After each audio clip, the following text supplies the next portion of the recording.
സാറേ, ഏറ്റവും കൗതുകകരമായിട്ടുള്ള ഒരു വാർത്ത വരുന്നത് ധർമ്മടത്ത് മുഖ്യമന്ത്രി പിണറായി വിജയൻ 700 വോട്ടുകൾക്ക് പിന്നിലാണെന്നൊരു വാർത്ത വരുന്നത്. അബ്ദുൾ റഷീദാണ് അവിടുത്തെ UDF സ്ഥാനാർത്ഥി. എങ്ങോട്ടാണ് ഈ പോക്ക്? അല്ലെ, പിണറായി വിജയൻ പിന്നിലേക്ക് പോവുക എന്ന് പറയുന്നത് തന്നെ ഒരു LDF-ന്റെ ചരിത്രത്തിൽ, കമ്മ്യൂണിസ്റ്റ് പാർട്ടിയുടെ ചരിത്രത്തിലെ അത്യപൂർവമായ സംഭവമാണ്. കാരണം മുഖ്യമന്ത്രിയായി മത്സരിച്ചവരാരും പരാജയപ്പെട്ട ചരിത്രം, മുഖ്യമന്ത്രി ആയിരുന്നവരാരും പരാജയപ്പെട്ട ചരിത്രം LDF-ന് ഇല്ല.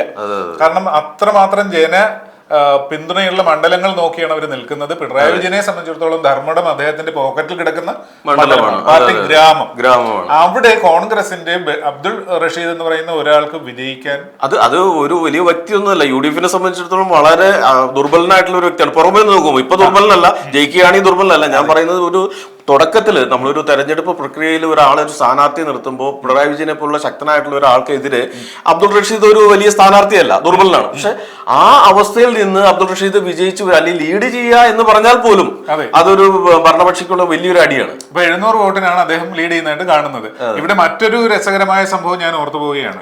ടൈസൺ മാസ്റ്റർ എന്നാണ് VD സതീശന് എതിരെ നിൽക്കുന്ന സ്ഥാനാർത്ഥിയുടെ പേര്. നമ്മൾക്ക് ഈ റഷീദിനെയും ടൈസൺ മാസ്റ്ററെയും കേരളത്തിൽ എമ്പാടും അറിയപ്പെടുന്ന വ്യക്തികളല്ല. എന്നാൽ കേരളത്തിൽ എമ്പാടും അറിയപ്പെടുന്ന 2 മുഖ്യമന്ത്രി സ്ഥാനാർത്ഥികളാണ് സതീശനും പിണറായി വിജയനും. ഇവർക്കെതിരെ പരസ്പര ഒരു ധാരണ പുറത്താണോ ഈ അപ്രസക്തരായ സ്ഥാനാർത്ഥികളെ നിർണയിച്ച് മത്സരിപ്പിച്ചത് എന്നൊരു ചോദ്യം പല കോണിൽ നിന്നും ഉയർന്നു വന്നിട്ടുണ്ട്. പക്ഷെ എങ്കിൽ പോലും ആ അപ്രസക്തരായ സ്ഥാനാർത്ഥിയിൽ ഒരാളായ റഷീദ് ഇപ്പോൾ പിണറായി വിജയനെ 700ഓളം വോട്ടുകളിൽ പിന്നിലാക്കിയിട്ടുണ്ടെങ്കിൽ കേരളത്തിൽ അദ്ദേഹത്തെ എത്രമാത്രം ഇല്ലേ, നമ്മൾക്ക് അച്യുതാനന്ദന്റെ ഭാഷയിൽ പറഞ്ഞാൽ വെറുക്കപ്പെട്ടവനായി മാറി എന്നതാണ് നമ്മൾ ചിന്തിക്കുക. തീർച്ചയായിട്ടും ഭരണത്തിന് നേതൃത്വം കൊടുത്ത മുഖ്യമന്ത്രി, നമ്മൾ നേരത്തെ ചർച്ച ചെയ്തതുപോലെ വൺ മാൻ ഷോ, അതായത് സർക്കാർ എന്നാൽ പിണറായി വിജയൻ എന്നുള്ള ഒരു അവസ്ഥയിൽ നിന്നാണ് ഇത്ര വലിയൊരു ദുര്യോഗത്തിലേക്ക് പോകാന്ന് പറഞ്ഞാൽ നിസ്സാര കാര്യമല്ല. അപ്പൊ പൊതുജന വികാരം എത്ര ശക്തമായിരുന്നു ഉപരിതലത്തിൽ ചിലപ്പോൾ കാണാൻ പറ്റിയില്ലെങ്കിലും. പക്ഷെ നമുക്ക് വേറൊരു കാര്യം എന്ന് വെച്ചിട്ടുണ്ടെങ്കിൽ കഴിഞ്ഞ ലോക്സഭാ തെരഞ്ഞെടുപ്പിൽ വ്യക്തമായിട്ടുള്ള ഒരു സൂചന കിട്ടിയതാണ്. പക്ഷെ അന്ന് നമ്മൾ ചർച്ച ചെയ്ത് ലോക്സഭാ തെരഞ്ഞെടുപ്പ് വേറെയാണ്, നിയമസഭാ തെരഞ്ഞെടുപ്പ് വേറെയാണ്. അതുകൊണ്ട് ഒരിക്കലും അത് കമ്പാരിസൺ പാടില്ല എന്ന് അതിന് ചരിത്രമുണ്ട്, അങ്ങനെ ഉണ്ടായിട്ടുണ്ട്. സപ്പോർട്ടീവായിട്ടുള്ള കാര്യങ്ങൾ മുമ്പ് നടന്നിട്ടുണ്ട്.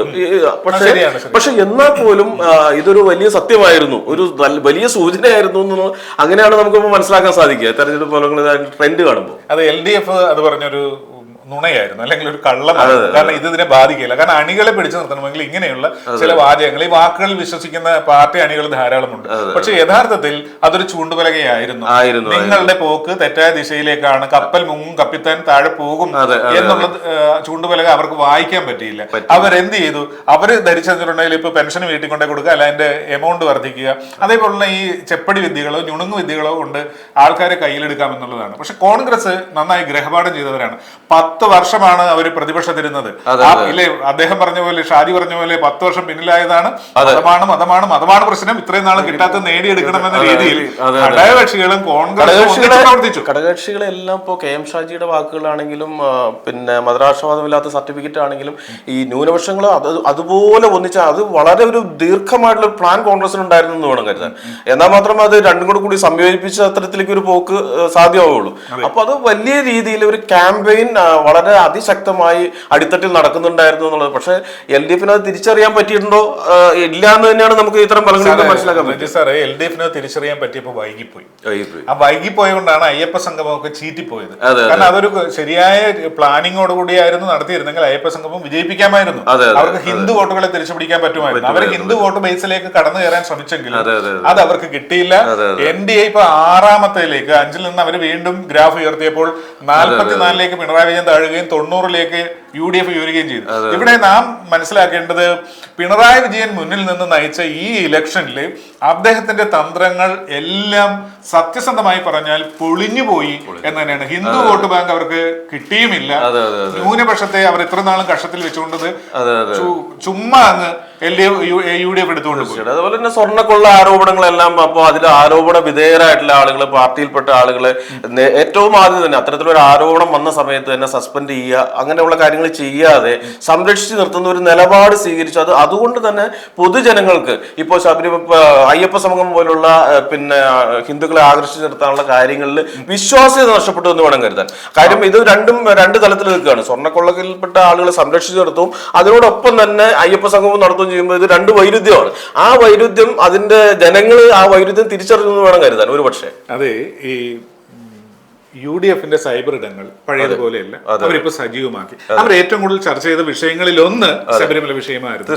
അതേപോലെ തന്നെ എക്കാലത്തും കേരളത്തിൽ സൈബർ ഇടത്തില് അതിശക്തമായ സ്ഥാനം NDA ഉണ്ടായിരുന്നു. അവര് ഇതേ വിഷയം അവരുടെ പ്ലാറ്റ്ഫോമുകളിലും സജീവമായിട്ട് ഉന്നയിച്ചു. പിണറായി വിജയന്റെ ഭരണകാലത്ത് തന്നെയാണ് 90 ദിവസത്തിനുള്ളിൽ കുറ്റപത്രം കൊടുക്കാതെ സ്വർണ്ണക്കൊള്ളയിലെ മുഴുവൻ പ്രതികളും പുറത്തിറങ്ങിയത്. അതോടൊപ്പം തന്നെ ദേവസ്വം മന്ത്രി കടകംപള്ളി സുരേന്ദ്രനെ രഹസ്യമായി ചോദ്യം ചെയ്ത സ്പെഷ്യൽ അന്വേഷണ സംഘം ഉണ്ടായിരുന്നല്ലോ, അത് 4 ദിവസം കഴിഞ്ഞാണ് മാധ്യമങ്ങൾ പോലും അറിയുന്നത്. ഇവിടെയെല്ലാം സർക്കാരിനെ ഒളിച്ചു വെക്കാനും മറച്ചു വെക്കാനും ശബരിമല വിഷയത്തിൽ ഉണ്ട് എന്നുള്ളത് തെളിയിക്കപ്പെട്ട വസ്തുതയാണ് നമ്മുടെ പ്രേക്ഷകരുടെ മുന്നിൽ. കാര്യം സർക്കാർ അതിന് ന്യായീകരണമായിട്ട് പറഞ്ഞുകൊണ്ടിരുന്നത് സ്വാഭാവികമായിട്ട് ഹൈക്കോടതിയുടെ നിരീക്ഷണത്തിലാണ്, മേൽനോട്ടത്തിലാണ്, മുഴുവൻ കൺട്രോൾ ചെയ്യുന്ന കോടതിയാണ് എന്ന് പറഞ്ഞാൽ പോലും പൊതുജനം അങ്ങനെയല്ല. SITനെ എവിടേക്കോ ഗവൺമെന്റ് ഒരു നിയന്ത്രണം കൊണ്ടുവരുന്നുണ്ടെന്നുള്ളൊരു വ്യക്തമായിട്ടുള്ള ഒരു ബോധ്യം പൊതുജനങ്ങൾക്ക് തോന്നി. പക്ഷെ അത് ഹൈലൈറ്റ് ചെയ്യുന്നതിൽ, അത് മാർക്കറ്റ് ചെയ്യുന്നതിൽ UDF വലിയ വിജയം നേടുകയും ചെയ്തു. അതോടൊപ്പം തന്നെ NDAയും അതിനെ സപ്പോർട്ട് ചെയ്തിട്ട് വലിയ മാർക്കറ്റിംഗ് നടത്തി. അപ്പൊ അതിന്റെയൊക്കെ ഒരു ബലം തീർച്ചയായിട്ടും NDAക്ക് കിട്ടുന്ന സീറ്റുകളിലേക്ക് 4, 5, 6 സീറ്റുകളിലേക്ക് 6 സീറ്റുകളിലാണ് ഇപ്പോൾ ലീഡ് ചെയ്തുകൊണ്ടിരിക്കുന്നത്. അപ്പൊ ആ ഒരു അവസ്ഥയിലേക്ക് NDA എത്തിപ്പെടാനുള്ള കാരണം പ്രത്യേകിച്ച് ഈ സ്വർണ്ണക്കൊള്ള പോലുള്ള വിഷയങ്ങളിൽ ഗവൺമെന്റ് സ്വീകരിച്ച ഇത്തരം നിലപാടില്ലായ്മ തന്നെയാണെന്ന് പറയേണ്ടി വരും, അല്ലേ? അതെ, സ്വർണ്ണക്കൊള്ള കേസിലെ ഈ തുടക്കത്തില് ഗവൺമെന്റ് പറഞ്ഞൊരു കാര്യം എന്ന് വെച്ചിട്ടുണ്ടെങ്കിൽ ഞങ്ങൾക്ക് ഇതിൽ ആരെയും സംരക്ഷിക്കാനില്ലെന്ന് പറഞ്ഞുകൊണ്ട് അന്വേഷണം പോലും നടത്താതിരുന്നിട്ട് ഹൈക്കോടതി ഇടപെട്ടാണ് അന്വേഷണ കമ്മീഷൻ രൂപീകരിക്കുന്നത്. അന്വേഷണ കമ്മീഷൻ രൂപീകരിക്കുമ്പോൾ അതില് കേരള പോലീസ് ആണല്ലോ അന്വേഷിക്കുന്നത്. ഹൈക്കോടതിക്ക് പോലീസ് സംവിധാനം ഇല്ലല്ലോ. ഈ കേരള പോലീസിൽ വിശ്വസ്തരായ CPM-കാരെയോ CPM-നോട് താല്പര്യമുള്ളവരോ തിരികെ കയറ്റിക്കൊണ്ട് അവരെ കൊണ്ട് അന്വേഷണം അട്ടിമറിക്കാനാണ് ശ്രീ പിണറായി വിജയൻ ശ്രമിച്ചതെന്നുള്ളതാണ് അദ്ദേഹത്തിനെതിരെയുള്ള ആരോപണം. അത് തെളിയുന്നതാണ് നമ്മൾ മനസ്സിലാക്കേണ്ടത്. NDAയുടെ സീറ്റ് നില അവരെന്താണ് ഉദ്ദേശിച്ചത് അതേപോലെ നിൽക്കുമ്പോഴും പിണറായി വിജയന് കുറയുന്ന അത്രയും സീറ്റുകൾ കൂടുന്നത് UDF-നാണ്.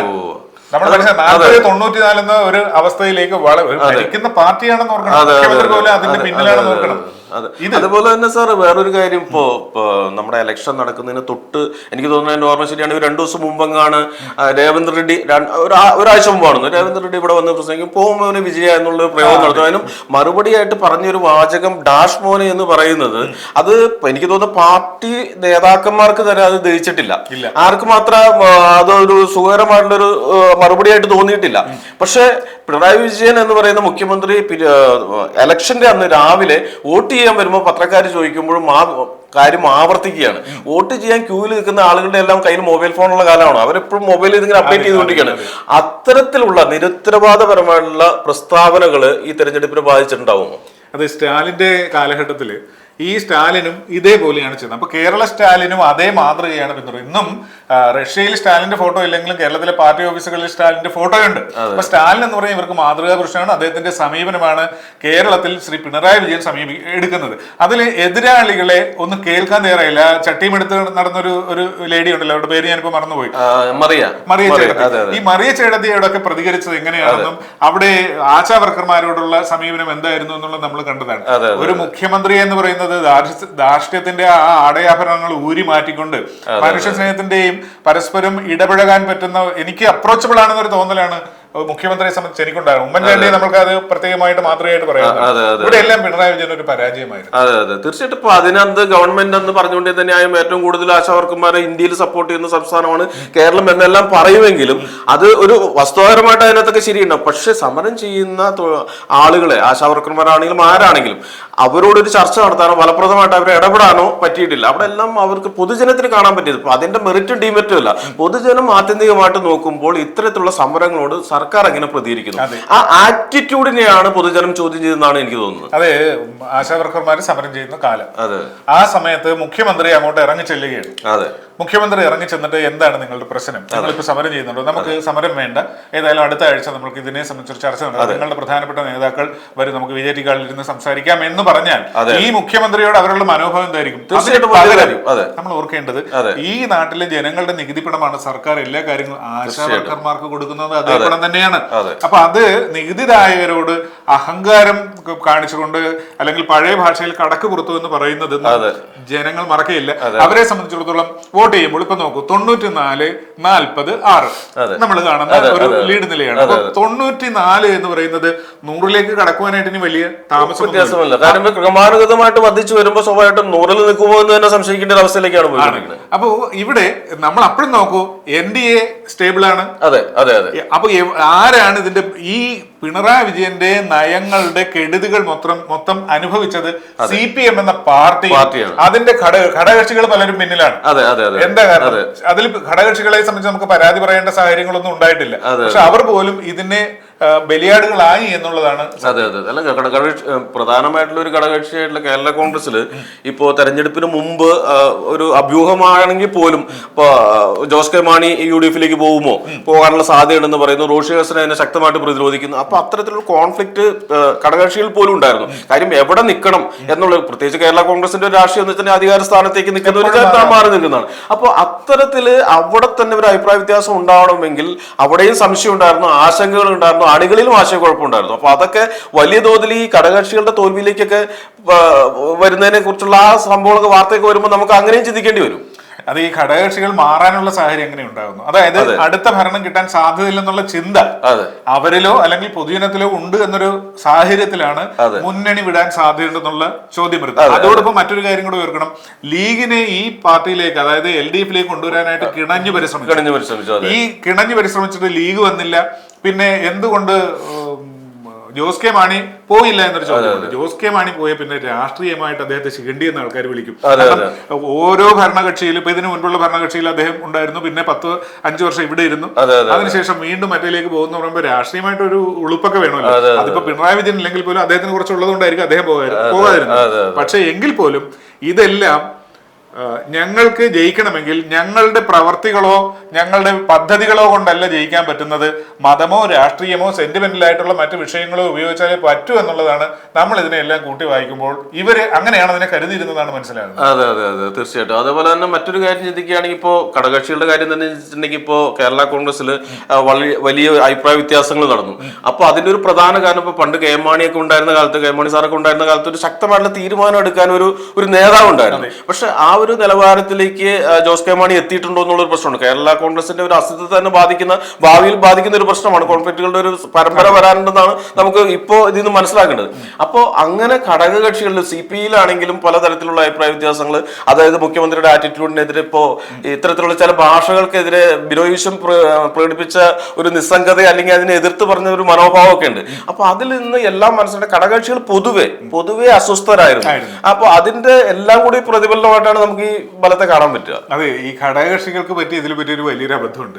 അതായത് ജോസ് കെ മാണിക്ക് സ്വന്തമായിട്ട് ഒന്നും ചെയ്യാൻ പറ്റിയില്ല. LDF-ൽ നിന്നുണ്ട്, UDF-ൽ നിന്നുണ്ട്, എന്തും ചെയ്യാമായിരുന്നു. ഇതേപോലെ തന്നെയാണ് CPI-യുടെ അവസ്ഥ. CPI കരയുകയും പരിതപിക്കുകയൊക്കെ ചെയ്ത് നമ്മൾ കേട്ടു. പക്ഷേ അതിനപ്പുറം ഈ വല്യേട്ടനെ വെട്ടി അവർക്ക് ഒന്നും ചെയ്യാൻ പറ്റിയില്ല.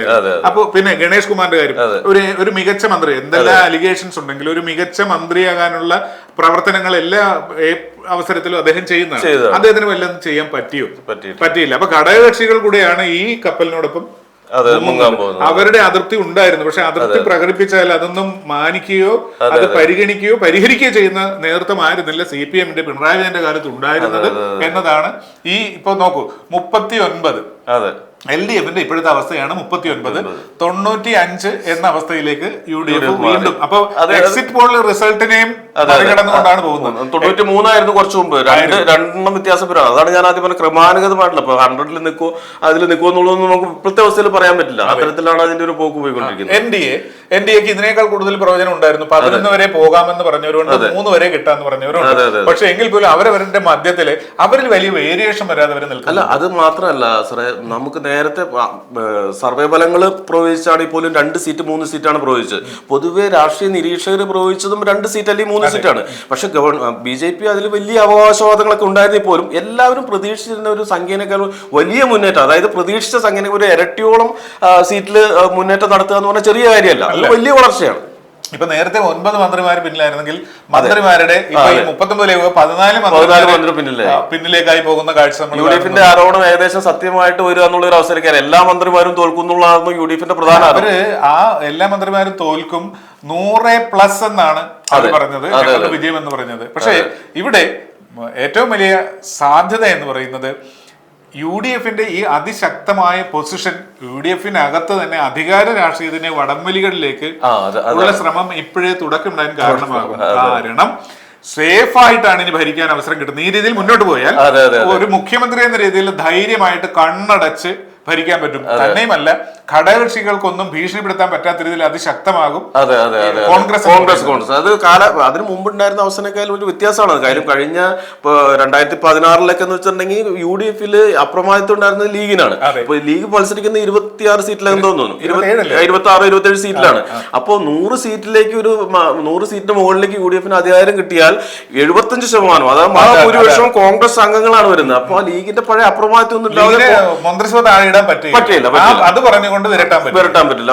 അപ്പൊ അങ്ങനെ വരുമ്പോൾ ഭരിക്കുന്ന മുഖ്യമന്ത്രി അതിശക്തനായിരിക്കും. അതിശക്തമായ പൊസിഷനിൽ ഇരിക്കാൻ പറ്റുമ്പോൾ ടെൻഷൻ ഇല്ലാതെ ഭരിക്കാം. അവിടെയാണ് മുഖ്യമന്ത്രി പദത്തിലേക്കുള്ള മത്സരത്തിന് സാധ്യത കൂടുതൽ. അല്ല, UDF-ന്റെ കാര്യമായതുകൊണ്ട് ഈ അധികാര വടംവലിയില് ഇതിപ്പോ ഇത്രയും ജനങ്ങൾ ഇത്രയും വലിയൊരു മാൻഡേറ്റ് നൽകിയിട്ട് അത് ഫലപ്രദമായിട്ട് വിനിയോഗിക്കുക എന്നുള്ള കാര്യം മുഖ്യമന്ത്രി കസേരയ്ക്ക് വേണ്ടിയുള്ള ഒരു മത്സരം വളരെ ശക്തമായിട്ട് നടക്കുകയാണ്. അപ്പൊ ഏതവസ്ഥയിലേക്കാവും ഭരണം കിട്ടിയാൽ അത് തുടർന്നു കൊണ്ടുപോകുക എന്നുള്ളൊരു വലിയ ചോദ്യമുണ്ട്. അത് അഡ്വക്കേറ്റ് ജയശങ്കർ ഈ ഇലക്ഷന്റെ ഏകദേശം ഒരാഴ്ച മുമ്പ് പറഞ്ഞൊരു അദ്ദേഹത്തിന്റെ ഒരു ബൈറ്റ് ഉണ്ട്, അതേപോലെ തന്നെ നമ്മൾ കണ്ടതാണ്. അദ്ദേഹം പറഞ്ഞത് ഈ പിണറായി വിജയൻ ഇറങ്ങിപ്പോകുന്നത് നമ്മളെല്ലാം ആഗ്രഹിക്കുന്ന കാര്യമാണ്. പക്ഷെ അയാൾ ഇറങ്ങിപ്പോയി കഴിഞ്ഞാൽ UDF വന്നു കഴിയുമ്പോൾ നമ്മൾ തന്നെ പറയും ഇതിനേക്കാൾ LDF. കാരണം സാറിന്റെ ചോദ്യം വളരെ പ്രസക്തമാണ്. ഇവർ ഭരണത്തിലേക്ക് കയറിയാൽ ഇവരെന്തുകൊണ്ടാണ് ജനങ്ങൾ ഇറക്കുന്നത്?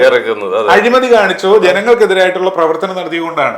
നേരത്തെ ഉമ്മൻചാണ്ടി നല്ല മുഖ്യമന്ത്രിയായിരുന്നു, പക്ഷെ അന്നത്തെ ഘടകകക്ഷിയുടെ അഴിഞ്ഞാട്ടം കൊണ്ട്. കാരണം എന്താ, വലിയ ഭൂരിപക്ഷം ഇല്ലായിരുന്നു മന്ത്രിസഭയ്ക്ക്. കേരള കോൺഗ്രസ് വിചാരിച്ചാൽ അതുകൊണ്ട് ഈ മുഖ്യമന്ത്രിയായിരുന്ന ഉമ്മൻചാണ്ടിക്ക് നിശബ്ദനാകേണ്ടി വന്നു. ഇതേ അവസ്ഥ ഉണ്ടാകാതെ ഇരുന്നാൽ നല്ല ഭരണം കാഴ്ചവെച്ചാൽ രണ്ടാം ടൈം അവർക്കും കിട്ടും. അതെ, അന്നത്തെ അവസ്ഥയിൽ വേറൊരു കാര്യം കൂടി ഉണ്ടായിരുന്നു. അന്നിപ്പോ നമ്മുടെ പ്രതിപക്ഷ നേതാവായിട്ടുള്ള VD സതീശൻ അന്ന് വളരെ ശക്തമായിട്ട് മുഖ്യമന്ത്രിക്കെതിരെ ഒരുപാട് അലിഗേഷനൊക്കെ പരസ്യമായിട്ട് ഉന്നയിച്ചതാണ്. അപ്പൊ അത്തരത്തിൽ അന്തചിത്രങ്ങളെല്ലാം അന്ന് ആ സമയത്ത് ഉണ്ടായിരുന്നു. അപ്പൊ അതിന്റെ ഒരു ബലമൊക്കെ ആയിരിക്കണം ഒരുപക്ഷെ 16 ഭരണം നഷ്ടപ്പെടാൻ കാരണം എന്നുകൂടി നമുക്ക് മനസ്സിലാക്കണം. ആ അവസ്ഥയിൽ നമ്മൾ ചിന്തിക്കുമ്പോൾ ഇപ്പോൾ ഭരണം കിട്ടിയാൽ ഇത്തരത്തിലുള്ള അടിയും പരസ്പര ബഹളവും തെറിവിളികളും ഏത് അവസ്ഥയിൽ കൊണ്ടുവന്ന് എത്തിക്കും എന്നുള്ളതാണ് ഏറ്റവും വലിയ ചോദ്യം. അവിടെ ഏറ്റവും മെയിൻ ഫാക്ടർ ആകാൻ സാധ്യത ഉള്ളത് KC വേണുഗോപാൽ. കേരളത്തിലെ രാഷ്ട്രീയത്തിൽ അദ്ദേഹത്തിന് വ്യക്തമായ താല്പര്യമുണ്ട്. ആ താല്പര്യം അദ്ദേഹം ഇപ്പോൾ പോസ് ചെയ്ത് വെച്ചിരിക്കുകയാണ്. അതിന് കാരണമുണ്ട്. രണ്ട് കക്ഷികൾ, രണ്ട് കടുവകൾ തമ്മിൽ ഇപ്പോൾ കടിപിടി കൂടട്ടെ. രമേശ് ചെന്നിത്തലയും അതേപോലെ തന്നെ VD സതീശൻ, അവർ തമ്മിൽ ഇത് രാഷ്ട്രീയ നിരീക്ഷകരുടെ വാദമാണ്. അവർ തമ്മിൽ കടി കൂടുമ്പോൾ ഒരു സമാവേശത്തിലേക്ക് ഒരു സ്ഥാനാർത്ഥി വന്നാൽ അത് KC വേണുഗോപാൽ ആയിരിക്കില്ലേ എന്നാണ്. അതെ, ഇപ്പൊ കോൺഗ്രസിന്റെ കാര്യമായതുകൊണ്ട് ഒരിക്കലും നമുക്ക് പ്രവചിക്കുക വലിയ ബുദ്ധിമുട്ടാണ്. കാരണം നേരത്തെ തന്നെ ഒരു വനിതാ മുഖ്യമന്ത്രി ആകുക എന്നൊക്കെ ഉള്ള ഒരു സങ്കല്പമൊക്കെ നേരത്തെ പറഞ്ഞു വെച്ചിട്ടുണ്ട്. അതുകൊണ്ട് ഇപ്പൊ എല്ലാവരും നിങ്ങൾ കടികൂടി കൂടിക്കുക, അപ്പൊ നിങ്ങൾക്ക് മാറി നിൽക്ക്, പുറത്തുനിന്ന് ഒരു ആള് വരട്ടെ എന്നുള്ളൊരു സാധ്യതയും തള്ളിക്കളയാൻ പറ്റില്ല. കോൺഗ്രസിന്റെ കാര്യം കൊണ്ട് പ്രത്യേകിച്ച് തള്ളിക്കളയാൻ പറ്റില്ല.